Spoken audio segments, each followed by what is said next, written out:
Hey, welcome back to Media Talks TV with your host, Tony J. I hope everybody's had a great new year. We're just coming off this first week of January, coming into 2026 with the fresh cut, fresh fade, you know. But I want to jump into some news today with this segment of retrospectives. Now, we've heard the news that MTV has officially ceased to be a cable channel anymore. Now, there's some affiliates of MTV still around. I don't know if Paramount Plus is keeping all the shows with MTV. I think they'll keep some of their shows in the catalog, but I doubt if they're really going to keep a lot of those shows. But of course, we're in the beginning of a new era, and there's two things I want to talk. I might split it into a second video, or I might talk about it here. But you know,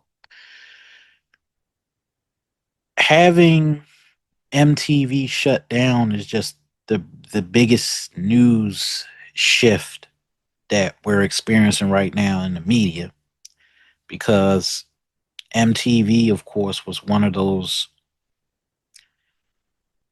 one of those channels that really kick-started the popularity of cable TV.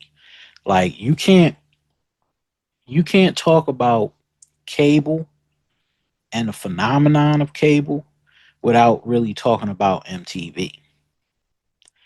MTV was one of those new groundbreaking channels that gave us the concept for a music video. It changed music in a lot of ways because now it wasn't the artists back then during the 80s when there was that transition. Now the artists had to be kind of like movie stars, and they had to have music videos in order to promote their albums. So just I remember watching the first few hours of the opening of MTV when I was younger. And even at that time, the concept of a music video was very foreign to a lot of people. But it broke ground. And then of course you had the issue with black artists complaining about not being on MTV, and that's how we got Michael Jackson, Prince, and Run DMC, and then eventually Yo MTV Raps. But you know, for me as a millennial growing up, MTV was everything. And I remember times when I would go to MTV and watch the Headbangers convention, the Headbangers Ball, and watch a lot of rock videos, learning about different rock bands because grunge was really popular in the mid to late 90s. So seeing groups like Blank 182 and Red Hot Chili Peppers, that was a big thing. And then uh, watching TRL in the Real World and all these groundbreaking shows. And during the 90s, they of course moved away from music videos and focused more on reality TV. In fact, they I would consider MTV also to be um the guys that created reality TV before reality TV was ever a thing, because nobody when the Real World came out, that was a new concept.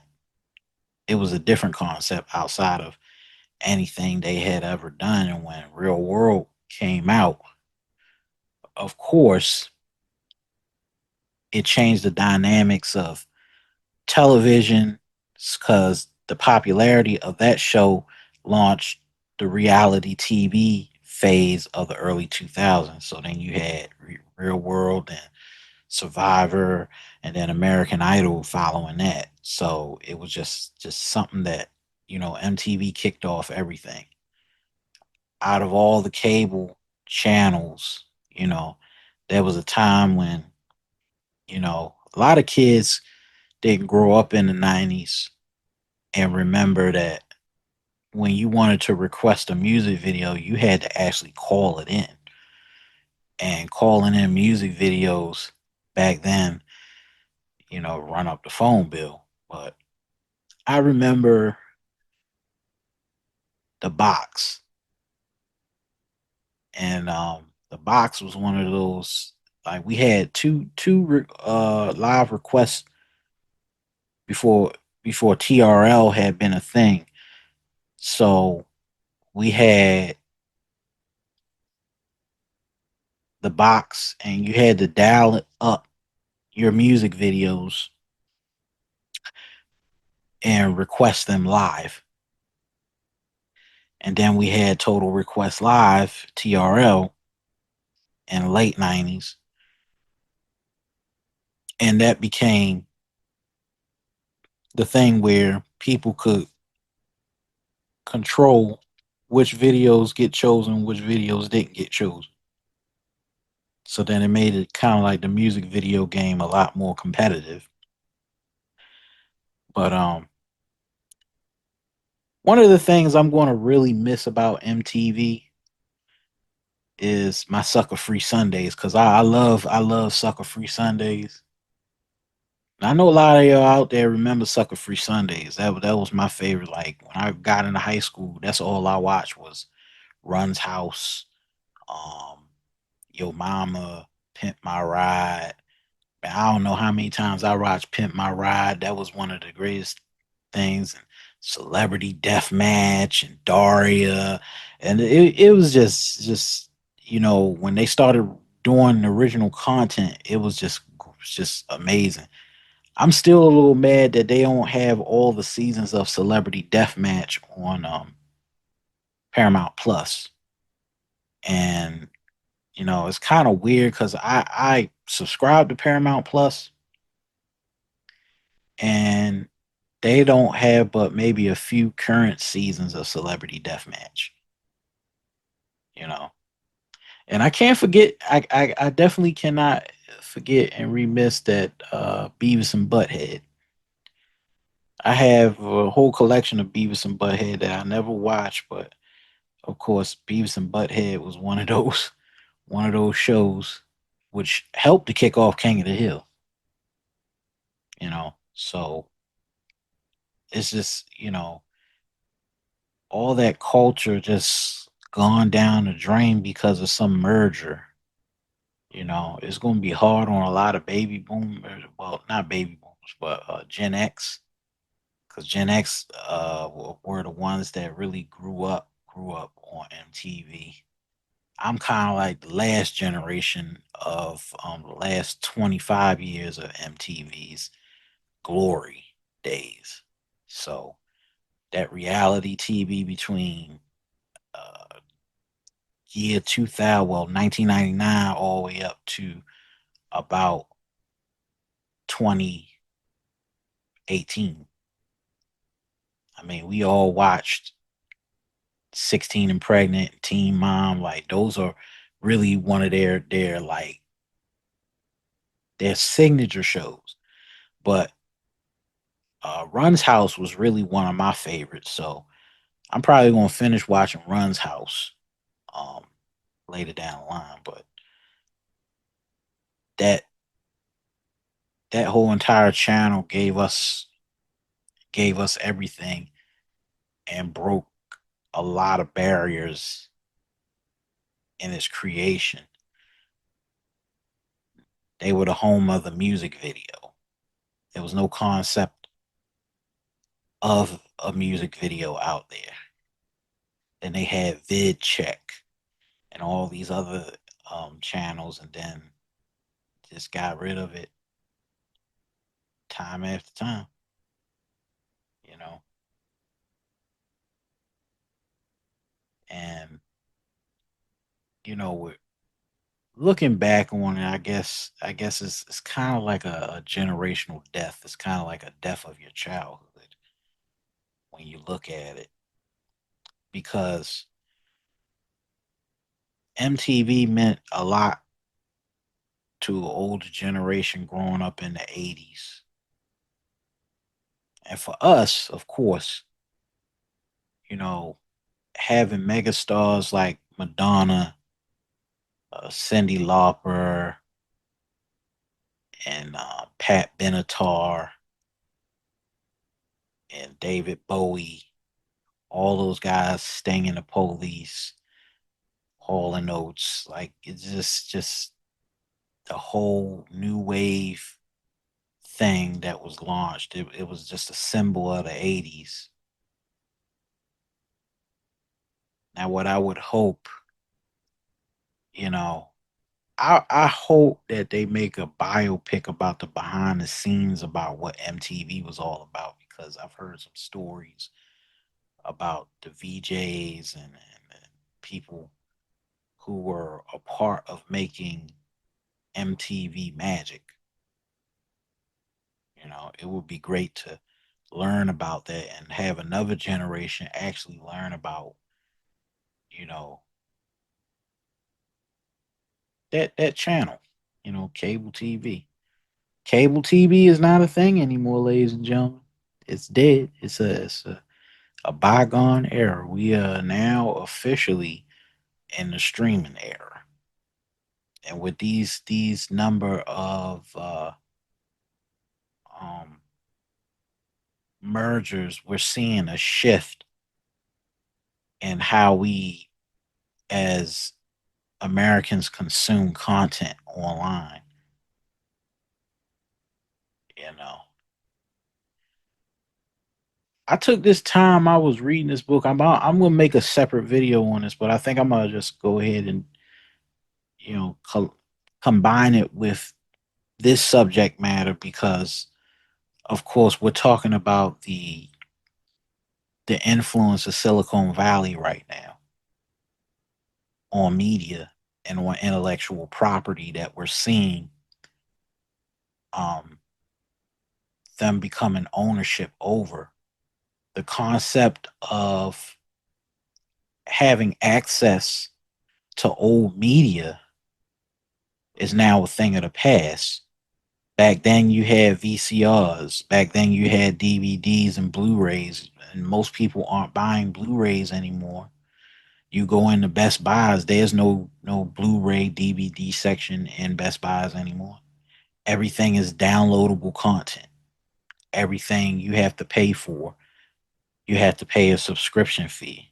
And most of the times, if that you're not binge watching a specific show, they lose the licensing to hold on to that show. So then they take it off of the streaming devices. So it's like you have this whole concept with intellectual property and IPs that Silicon Valley is trying to war over. And believe it or not, this is kind of like what you're seeing with the shutting down of MTV and the promotion of Paramount Plus and the mergers between Paramount Plus, Warner Brothers, and Netflix. You're seeing fights for IPs, intellectual properties, and with these new mergers coming about, it kind of puts everybody at a creative apex, or crossroads, where most people will not own the things that they create. They would simply become a concept that can be televised over a OTT platform, which is over the internet, or over the top, what they call it, OTT. So what Netflix has done with the purchasing of Warner Brothers is they're going to start taking a lot of that the Warner Brothers library away from HBO Max. And once they do that, then it frees up kind of HBO Max to start producing more original content, because that's what I think HBO Max is starting to go into that direction with, the popularity of the pit right now that we're seeing. And you're starting to notice some of your favorite movies, because Warner Brothers has a lot of movies, and Warner Brothers is known for having a lot of gangster movies and shoot 'em ups. So anything James Cagney, anything Clint Eastwood, Netflix is going to take all of that. They're going to be the the stewards over that in an intellectual property, all that shit. Uh, um, the French Connection, Papa Doyle, Robert Redford movies, all that shit's going to Netflix. And if they get that, that's going to be a problem for Hollywood. And with Paramount is going in a different direction as well. But right now, it's just about money with Paramount, because right now they're just doing structural changes to CBS, and they're taking a lot of things away. So the way that we saw cable growing up, you know, it's not going to be a thing anymore. That's why MTV is now dissolved. But the intellectual property and the catalogs, they're going to recoup all of that. But if they sell it off, this is going to be valuable. Then, you're starting to see like the streaming wars go to another level, because this is about fight for intellectual property. But at the end of the day, those who create and produce this content, how are they going to get paid? Because there's no such thing as syndication anymore. For them, it's a question of how these people are going to get paid via this digital distribution. And that's going to be that's going to be the thing that's going to raise a lot of eyebrows for a lot of people coming into this game, you know. And I have no doubts that there's going to be a lot of people, a lot of pissed off Hollywood execs and Hollywood producers, because the ones that are making the decisions right now, they're not into producing original shows and original content. They're the suits.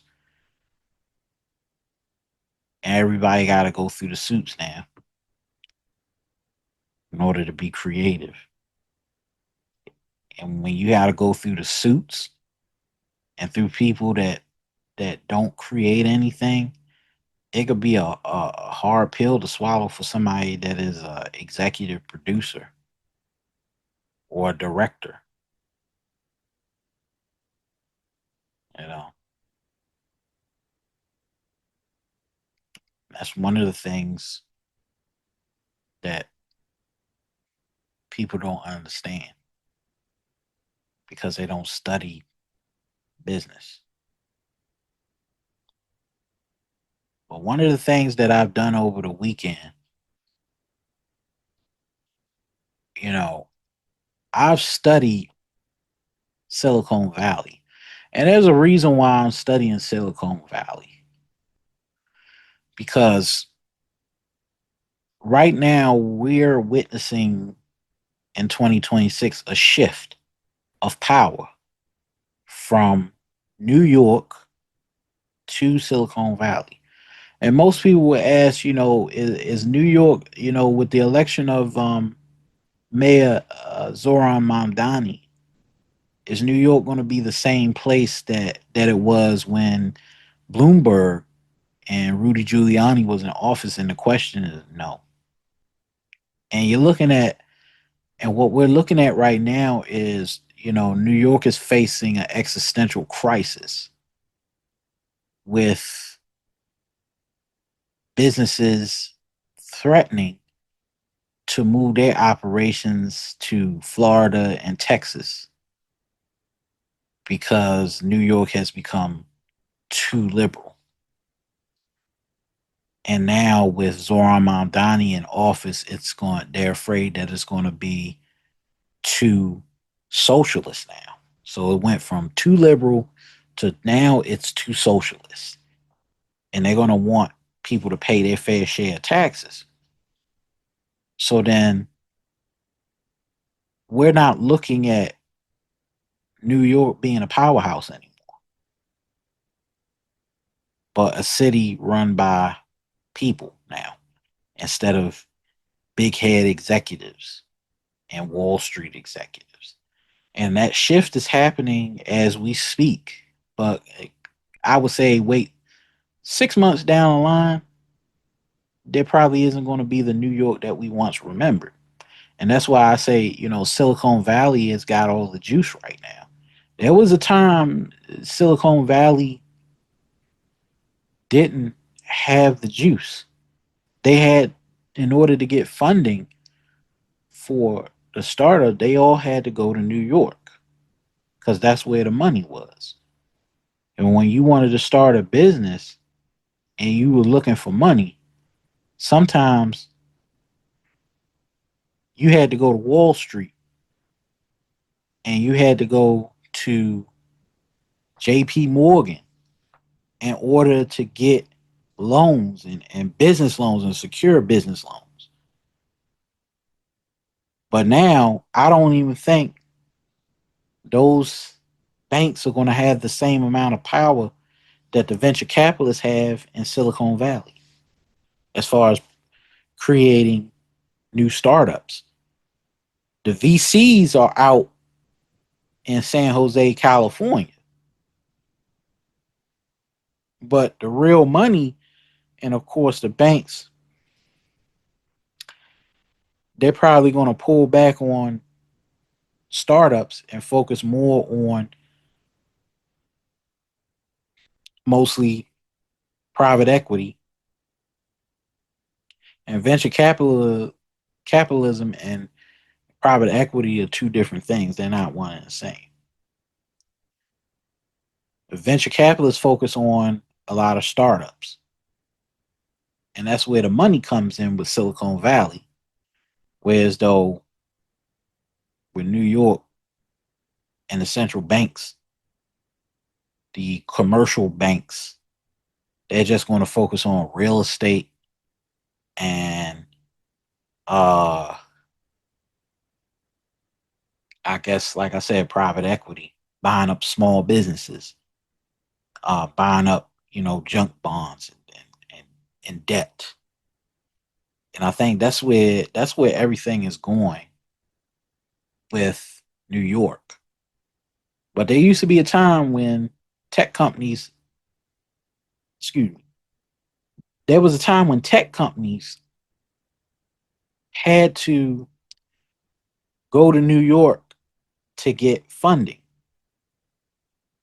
Now, ain't no tech companies going to New York. Like in the early 2000s when the dot-com bubble happened, everybody had to go to New York. Now, if you want to have a startup, if you want to build apps or SaaS products, you got to go to Silicon Valley. You got to go to San Francisco because that's where the tech sector is. And we had a fruitful tech sector on the East Coast, but it's not as prosperous as it should be. All the telecom companies used to be in DC and Virginia. And I know AOL at one point and Time Warner were actually headquartered, well, particularly AOL was headquartered in Arlington, Virginia, most definitely. And what I'm noticing about the DMV right now is their focus is on cybersecurity and data centers. And there's a lot more data centers being like built in places like Loudoun County and also Arlington County and places like uh, Clarendon and East Falls Church. So that's where all the data centers in Ashburn. Ashburn is another one. Ashburn, I remember going out Ashburn a long time ago, and all I saw was a bunch of data centers. Like DC has more data centers. They're building more data centers to carry secure websites. And when we think about the data centers, like most of the time when I thought about data centers, I thought maybe Houston, Texas, and Dallas and Austin were kind of like the new triangle of tech, and they're starting to begin to be that as well. So I don't know if Silicon Valley is going to be the same place it was, but they're starting to become more about moving their companies to Texas and DC. The closer we get to tech sectors moving their stuff to DC, that's where all the jobs are going to be. And on the East Coast when it comes to the tech sector. So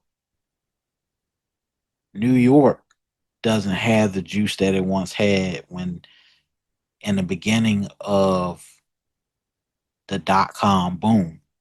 Because I remember when the dot com boom happened,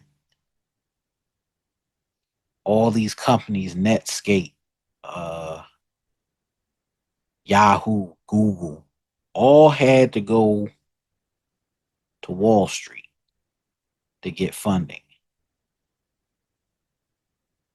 They're going out west or they're going to Seattle to get funding.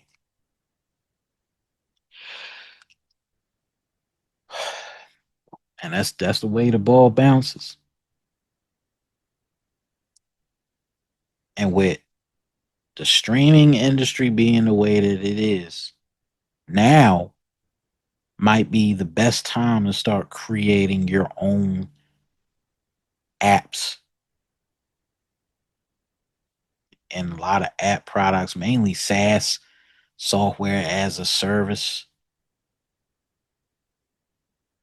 You know, there's space and there's money out there. And I know there's money out there because the more information that I dig up, the more I understand what's going on with the economy.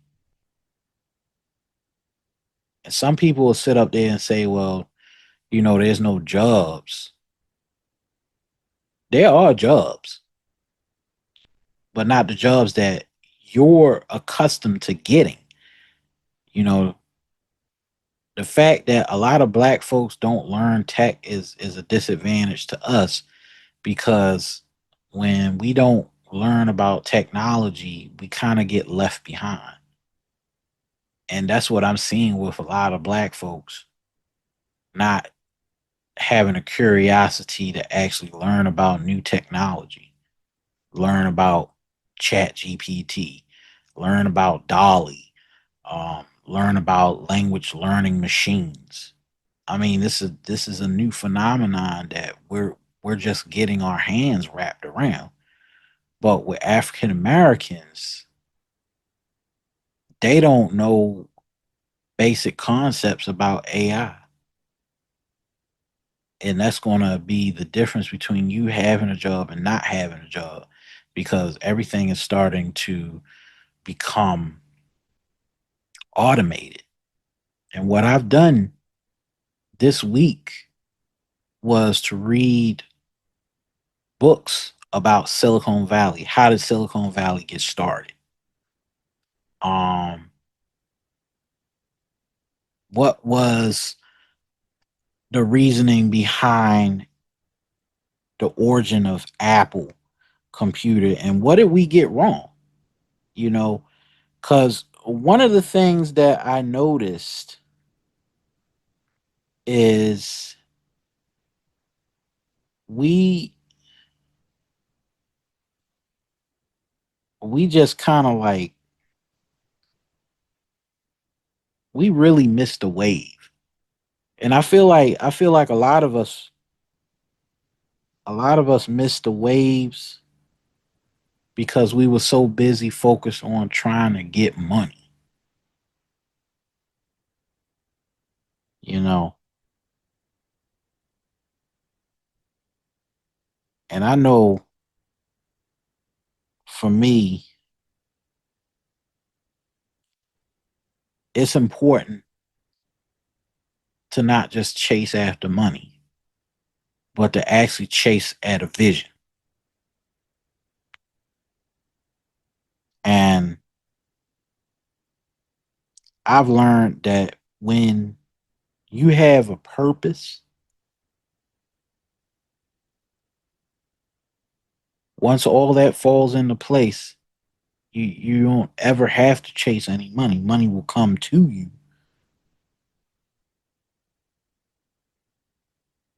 but you got to do the work, you know.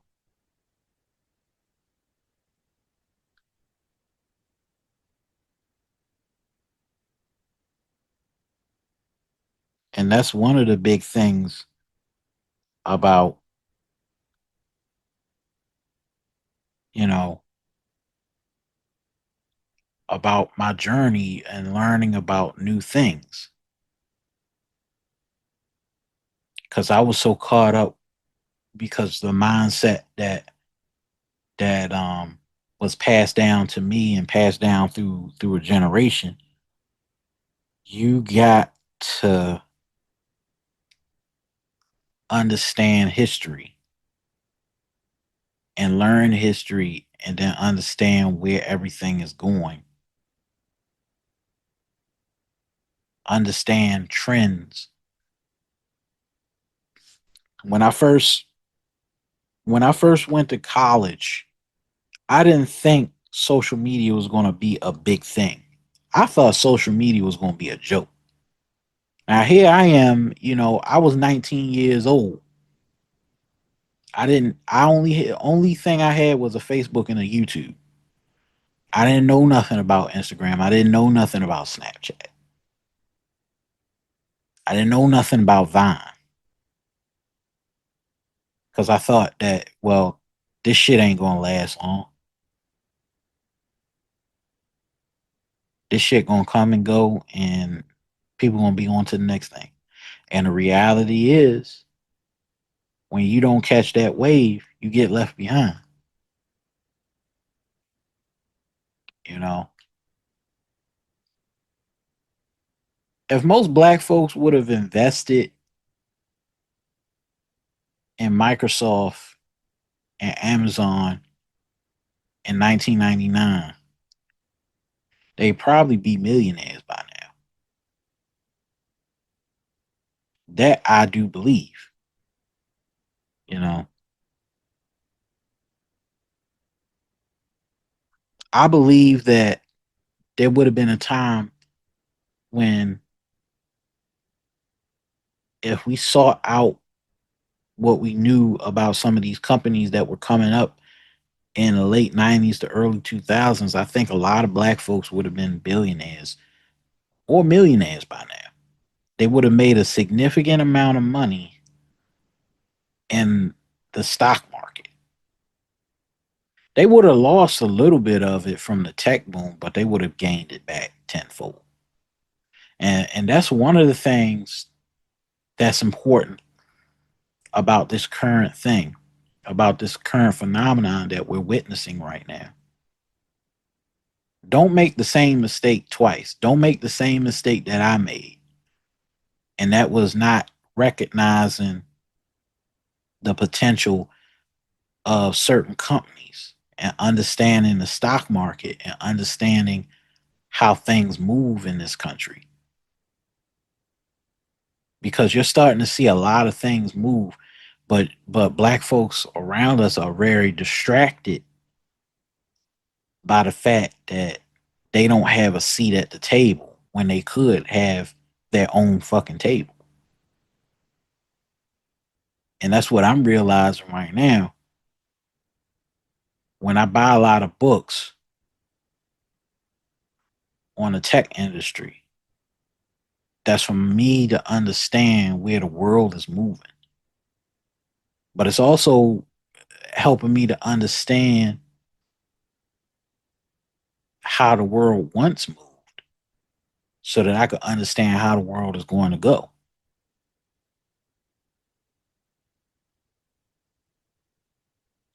and not to allow the distractions around me to get me off course and understanding the big picture of what's happening right now. Some of us thought we were being put in a unknown situation because of the jobs and the economy, but really there's a new door opening. I truly believe there's a new door opening that's going to help redefine what we know about work. One of the things I understand is that menial task that we once were accustomed to doing and getting paid for does not bring value to a company. So then those tasks can be automated. So then what you got to learn is you have to know how to automate those tasks for yourself so that you could focus and free up space. And everything about these companies, do what they're doing right now is they trying to free up some space to make more profit.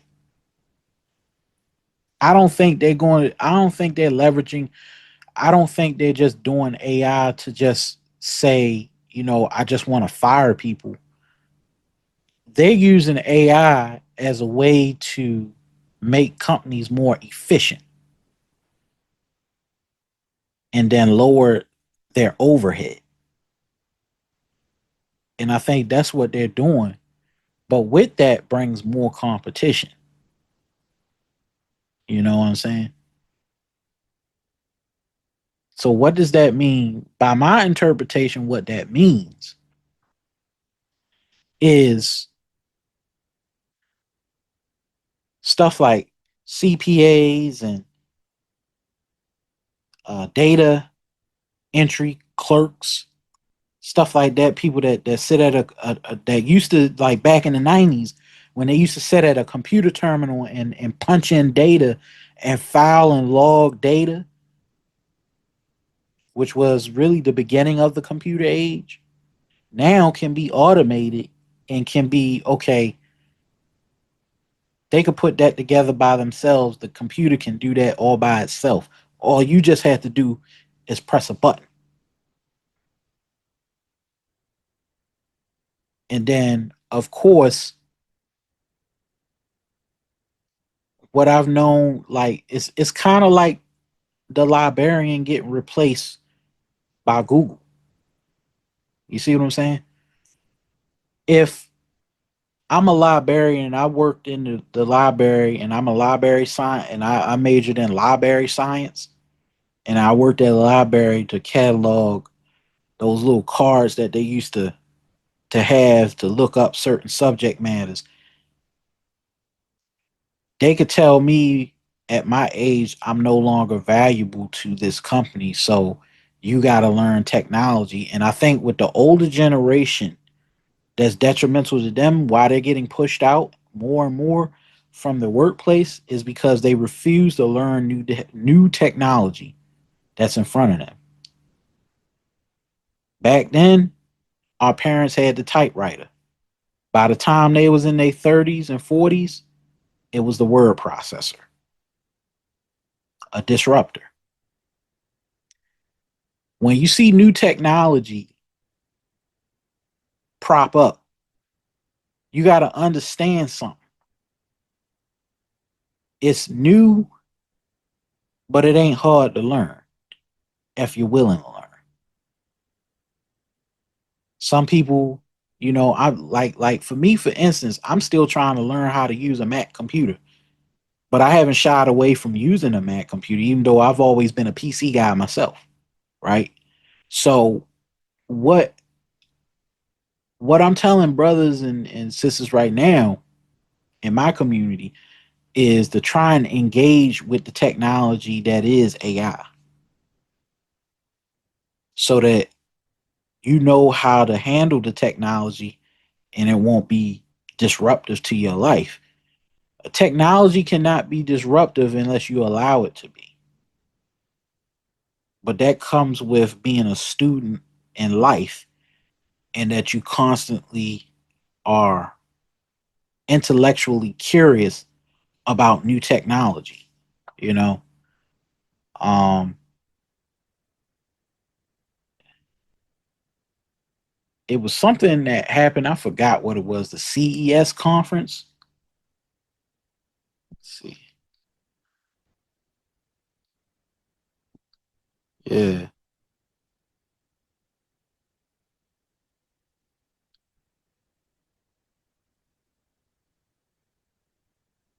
the CES conference was not too long ago. You know what I'm saying? And the CES conference, when they introduce new technology, I might go to the CES conference one of these days when I get enough money. But when they introduce new technology, I always like the CES conference because when they introduce new technology, it's a chance for me to engage with that technology and understand it, you know. And that's one of the things that we have to start becoming is curious. I'm not asking anybody to be a rocket scientist. I'm not asking anybody to be a scientist, even, but to just be intellectually curious about new technology. You know, the most important thing about this era is those who can learn and unlearn old habits and old dynamics and old ways of living. And, you know, I have read some books over the last 2 weeks after Christmas about Silicon Valley. And one of the books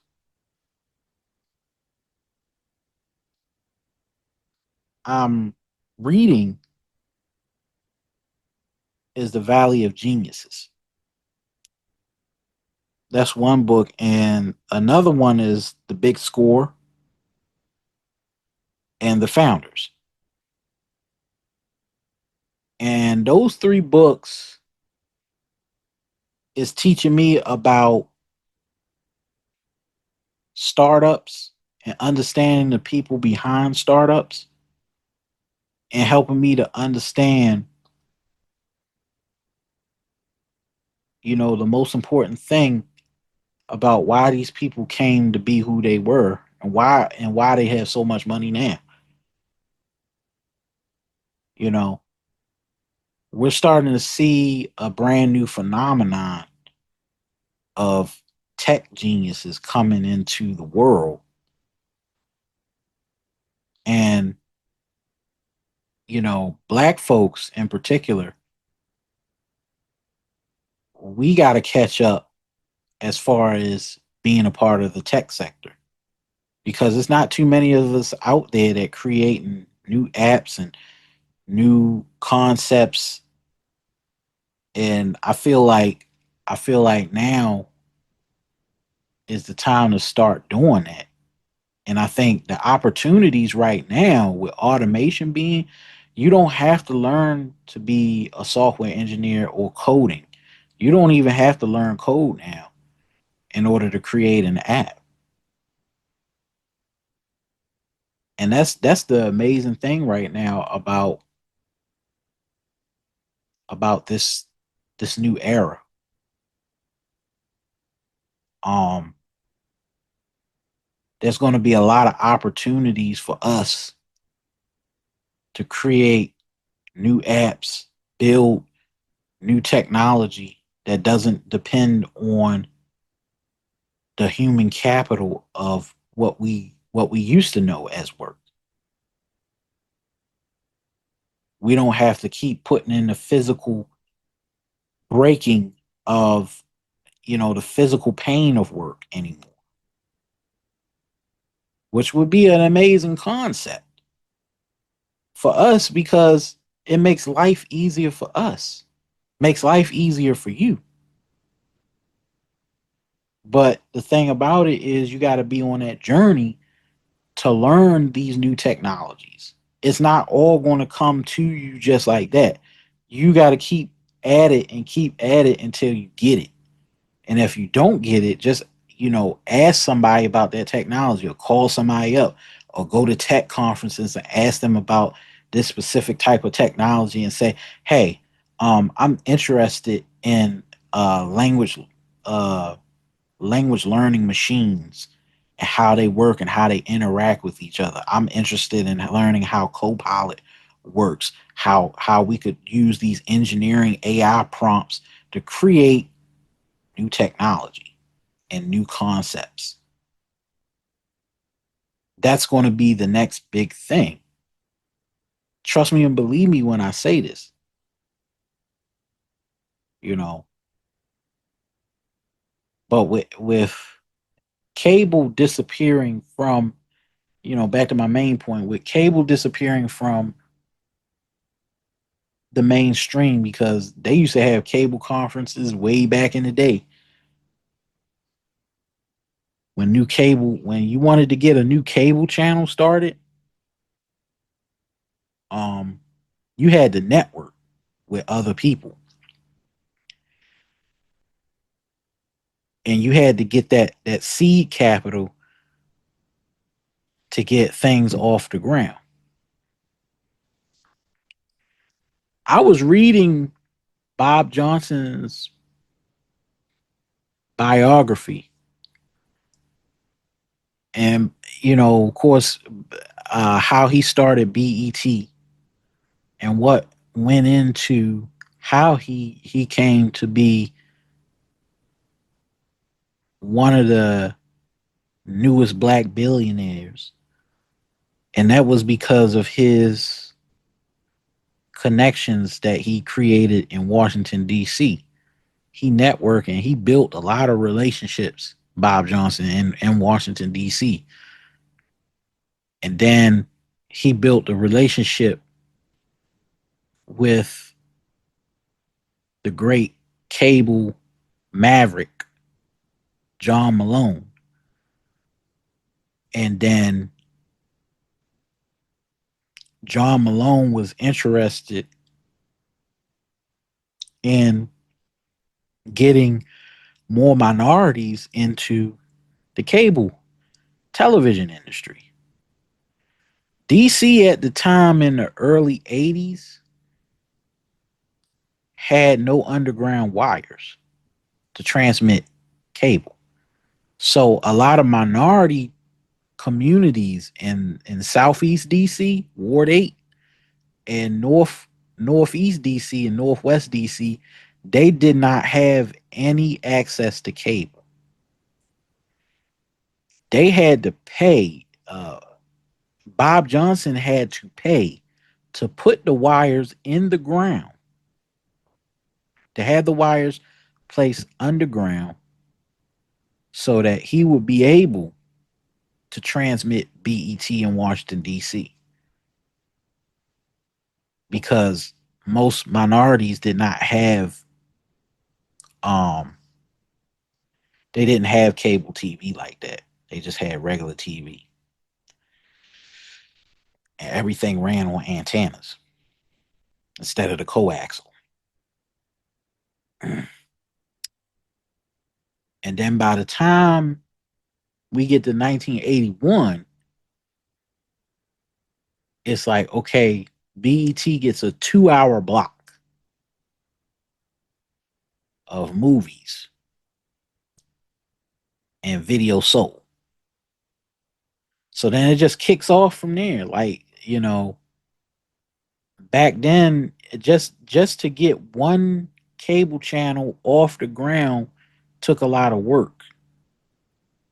I'm grateful that Bob Johnson was able to break down that door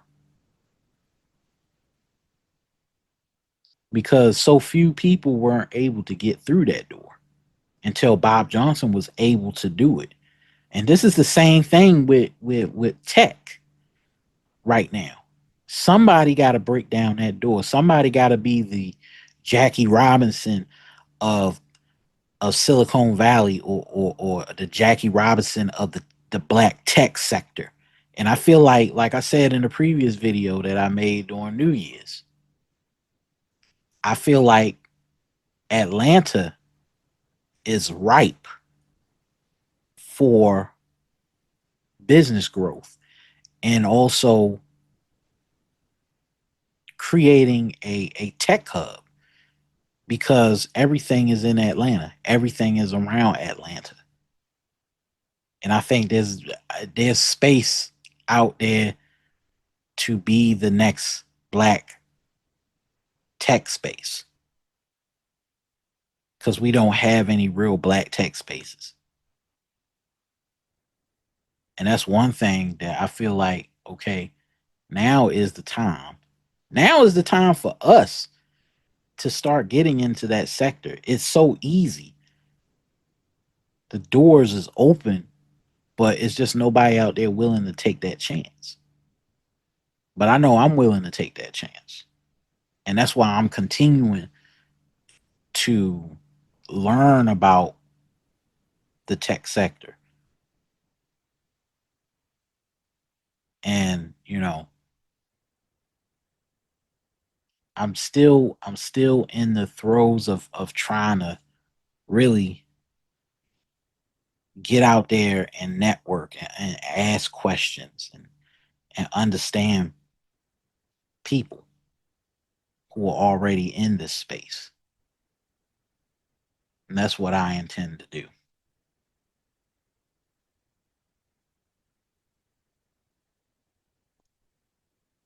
You know, it's been another Media Talks TV. We'll be back with another video. Make sure you subscribe, hit the like button,